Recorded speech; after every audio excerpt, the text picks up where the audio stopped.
The world anticipated history, moderation, and ceremony when Westminster Abbey opened. Rather, something transpired that seemed to reveal a more profound conflict about the Crown's future. There was something different about William and Catherine's presence as they moved forward. They didn't feel like heirs waiting their turn, but rather like people who were already bearing the burden of what lay ahead. Concerns regarding King Charles's health and the stability of the monarchy have plagued the court for months. Officially, the event was merely a blessing ceremony, a comforting demonstration of continuity.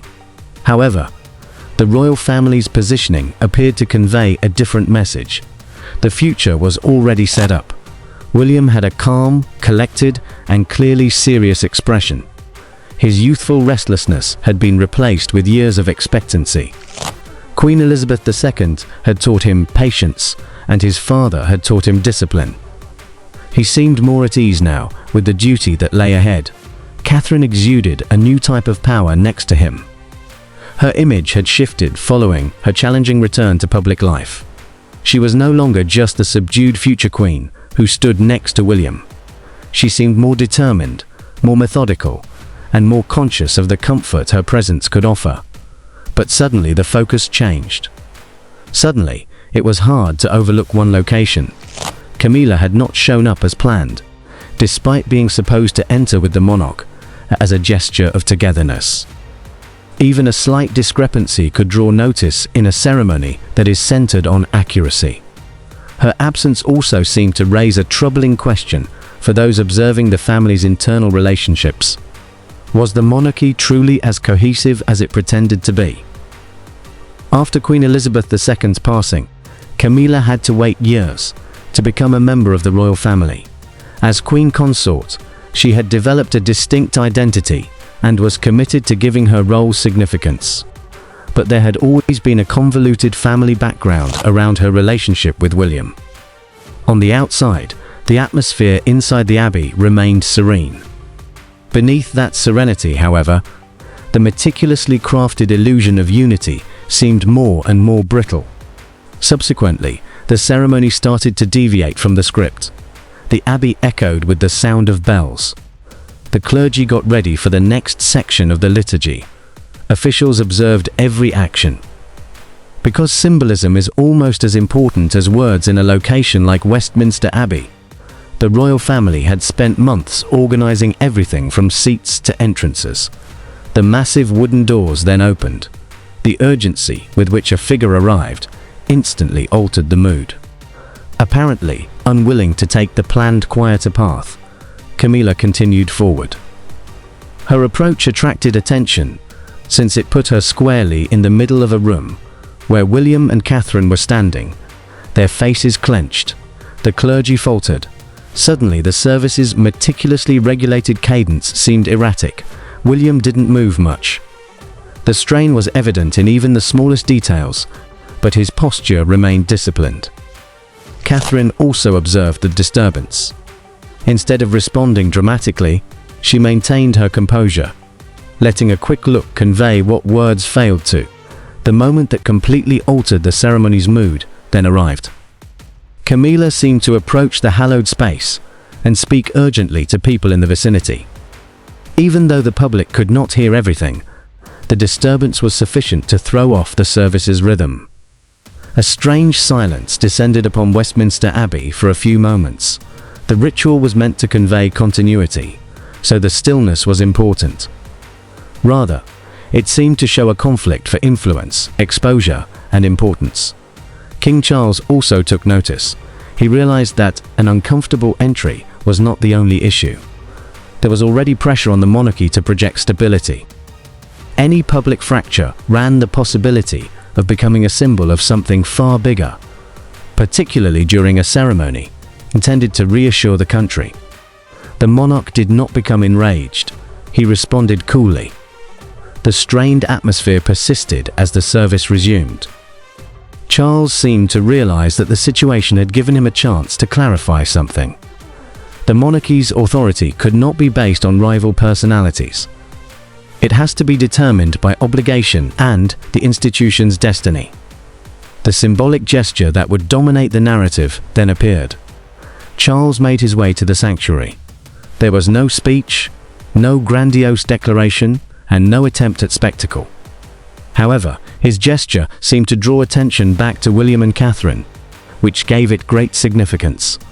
The visual focal point of the scene was the crown itself. William was poised. Beside him, Catherine maintained her composure, while Charles looked firm and decisive despite his advanced age. Camilla was positioned so that it was hard to ignore the contrast across the aisle. The message now seemed obvious, regardless of what had transpired moments before. The monarchy's future was being firmly entrusted to the following generation. It wasn't said that this was an abdication. Although there was no formal transfer of the monarch, it seemed as though something had changed symbolically. This distinction is crucial since the most influential events within royal institutions aren't always made public. They can occasionally be caused by schedules, visibility, placement, and the silent choices made after the cameras have stopped filming. That's precisely what followed. The mood changed from ceremony to calculation as the royal convoy arrived back at Buckingham Palace.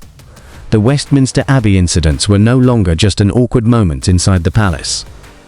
They were now a matter of control. Charles had to decide what to do. He had two options: either let the incident go unnoticed, or exploit it as an excuse to change the monarchy's image. According to reports, the reaction was muted rather than explosive. The dismissal was not made public. No altercation occurred in front of the cameras. Rather, schedules, appearances, and duties started to shift. Things that had previously given Camilla a lot of attention were re-evaluated. There might be few balcony appearances. Receptions in the state could be changed. Redistributing public roles is an option.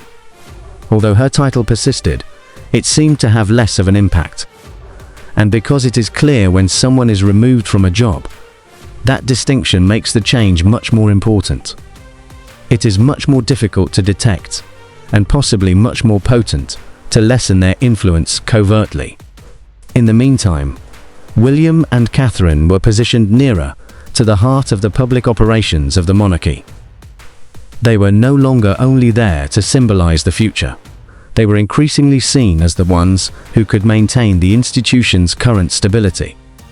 William's work schedule became increasingly rigorous.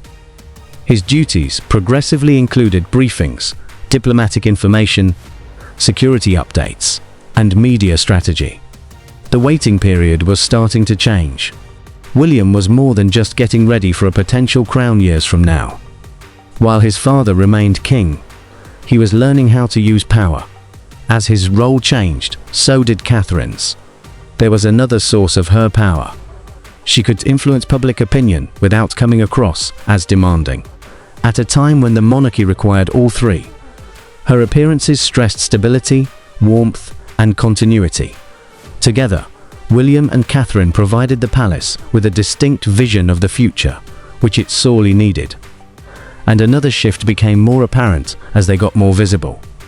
Camilla's importance diminished. A big announcement of the change was not necessary. Invitations, scheduling, public appearances, and the degree of attention paid to certain family members are all examples of it. The trend seemed harder to ignore by the middle of 2074.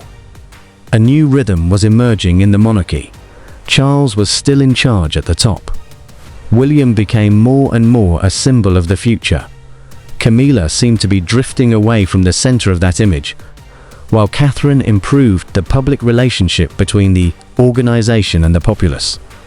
However, what transpired behind closed doors could have been the most fascinating aspect.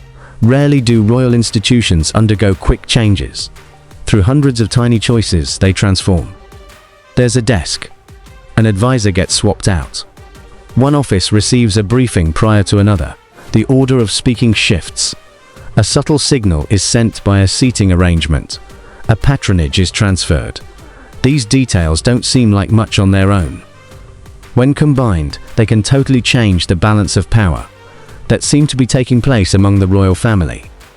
According to reports, Those who had previously been closely linked to Camilla's influence were either replaced or eclipsed. William and Catherine's requirements were increasingly being met by younger advisors. The change was not made public. It just turned into the new standard. And for that reason, the Westminster Abbey incident was crucial to the whole narrative. It represented the same fundamental reality, whether it was seen as a real conflict or as a symbolic turning point. The question of what would happen next became unavoidable for the monarchy. Decades of his mother's rule had formed the institution Charles had inherited. His task was to protect it and get it ready for a completely new future. William was a symbol of that future. Another important component, public trust, was symbolized by Catherine. When combined, they provided a monarchy that may seem more youthful, approachable, and stable, without totally eschewing tradition. Charles had to make tough decisions as a result. A king can prioritize the institution while remaining personally devoted. That might have been the episode's main takeaway. Strengthening William and Catherine was more than just rewarding his son. If Charles felt that internal rivalry was damaging the monarchy's reputation, beyond his own reign, it was about safeguarding the throne. However, the situation could not be written off as an uncomfortable interruption for another cause. Every entry, pause, and position has significance in royal ceremonies, which are structured nearly like play. Observers inevitably wonder why something deviates from that pattern. Was it a real personality conflict, a miscommunication about etiquette, or just an overblown moment brought on by the gravity of the situation? The mystery still surrounds the answer. What happened next is what counts for the plot. Charles, William, and Catherine seemed to become the focal point of the royal family's public image as a meticulously linked thread of continuity that gave each subsequent appearance greater significance. William's increasing responsibilities may now be seen as proof that the palace wanted the public to grow accustomed to his leadership, rather than just as standard preparation. The same message was reinforced in a different way by Catherine's presence. Instead of making the change feel sudden, she made it seem natural and human. And that might be the best tactic of all for a monarchy based on continuity. Gradually introduce the future until it ceases to seem novel. The repercussions became more obvious. William became more noticeable in public. He talked with more assurance. He seemed to make more thoughtful choices. He no longer appeared to be someone awaiting approval to ascend to the throne. Before that day came, he seemed to be learning how to lead. The progression was paralleled by Catherine. Demanding attention was not how she gained influence. Consistency was the source. She might be by William's side and make the future appear organic rather than forced. That could be the reason their combined influence grew so potent. The change in the monarchy did not need to be announced. They represented the shift. In the meantime, it became more difficult to distinguish Camilla's diminished visibility from the broader shift. If her part was getting smaller, William and Catherine's were getting bigger. The center of gravity was shifting through a slow recalibration rather than a coup, an official transfer, or a dramatic announcement. The fact that the crown belongs to more than just the wearer makes the story much more fascinating at that point. It also belongs to the individual who shapes the institution's future. Maybe no one knew that more than Charles. It was never only about holding the throne during his tenure. The idea was to leave the monarchy ready for William. The gap between the present and the future shrank with each choice that propelled his son onward. William and Catherine's eventual reign seemed less like a far-off prospect and more like an imminent reality with each appearance. This returns us to Westminster Abbey. The event started off as an effort to reassure. Tension was revealed instead. The meticulously constructed appearance of unity seemed to be threatened by a disruption. Charles reacted with composure rather than turmoil. As William and Catherine gained more symbolic significance, the palace that followed started to subtly adapt to this reality. The fact that there was never an official declaration of a transition in authority is perhaps the most startling aspect. There was no declaration stating that William was now the legitimate ruler. Camilla was not removed from her position by any announcement. Catherine was not given the crown at a formal ceremony. However, the vibe seemed different. The hierarchy has a new appearance. Suddenly, the future seemed nearer. Additionally, the public gradually becomes aware of an institution when it starts functioning as if the next chapter has already begun. That might be the true significance of the crown's covert transfer of ownership. The balance of power started shifting in favor of the generation that will eventually inherit the institution. Not because William unexpectedly became king or that Charles ceased to be king. Rarely does history foretell its pivotal moments. The biggest shifts can occasionally occur in silence. A gaze, a seat, a timetable, a choice made in private, a son standing next to his father, while everyone notices that he no longer appears to be a young boy anticipating his future. And it's possible that Westminster Abbey made this more evident than any official declaration could. The monarchy was not immobile, it was ready. In the narrative of Charles's reign, William and Catherine were no longer merely supporting characters.